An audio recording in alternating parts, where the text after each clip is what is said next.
Fala galera, tudo bem? Vamos para mais uma questão. Agora uma questão sobre os princípios, né, ou atributos da segurança da informação. Também é uma questão muito recorrente em provas e cada vez, né, mais com mais concursos, as bancas vão misturando os assuntos. Então ela não cobra somente o princípio mais, ela cobra o que é que tem em cada um deles, às vezes mistura os conceitos, então isso é muito importante a gente saber, né?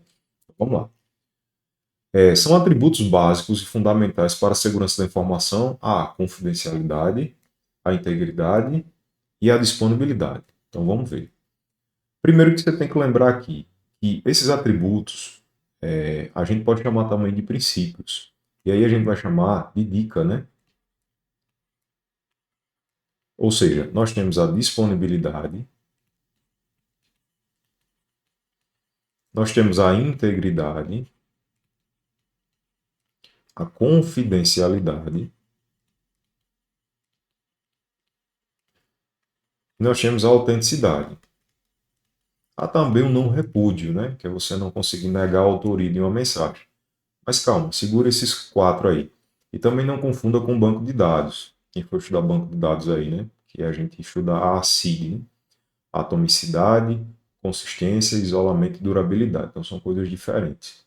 Muito bem. Aí, o que é que você tem que saber aqui? Veja, quando a gente estuda disponibilidade, você tem que lembrar que disponibilidade é a garantia que a informação estará disponível quando necessário, tá? Mas não vai indicar necessariamente o meio que você vai usar, mas ela precisa estar disponível.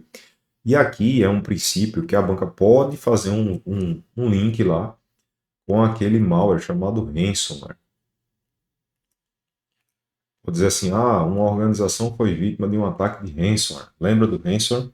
Que é aquele que criptografa os dados, solicita resgate, né? Que é normalmente em criptomoeda, Bitcoin. Aí você tem dois tipos de ransomware, o locker e o cripto. O locker, para pegar, bloquear o acesso ao dispositivo. O cripto é os dados, né? Ele vai bloquear o acesso aos dados. E ele se propaga também. Então são características importantes que você tem que lembrar do ransomware. Bem, além disso, o que é que você tem que saber? Que a disponibilidade aqui a gente estuda o backup. E quais são os backups que nossa, você tem que saber mesmo, né? Você tem que saber de três tipos: o backup completo, que você pode chamar de referencial, inicial, full, normal, e o backup incremental, que é aquele que copia apenas os arquivos novos ou alterados, né, e desmarca a flag, e o diferencial, que ele também copia os novos alterados, mas não desmarca, e com isso ele vai duplicando, entendeu? E estudar também a velocidade que cada um tem para fazer ou para você pegar de volta qual é o ideal para cada cenário, saber distinguir bem esses dois aí, os dois de baixo. Claro que ainda tem mais coisa, mas basicamente é isso. Na integridade, a gente estuda o hash, ou algoritmo de hash, né, ou função hash, ou checksum. Então, o hash é um método criptográfico, basicamente, né? É você pegar uma entrada de dados e transformar essa entrada em como se fosse um código. Aí o que, é que vai acontecer? Você aplicou um hash a uma mensagem. Se alguém interceptar essa mensagem e alterar qualquer coisa dela, que seja um acento, esse código muda. E aí você vai saber que houve violação ao princípio. Qual princípio? O princípio da integridade. Aí no hash é interessante você estudar os algoritmos de hash. Na confidencialidade, basicamente, a gente estuda a criptografia, né? Criptografia e a esteganografia.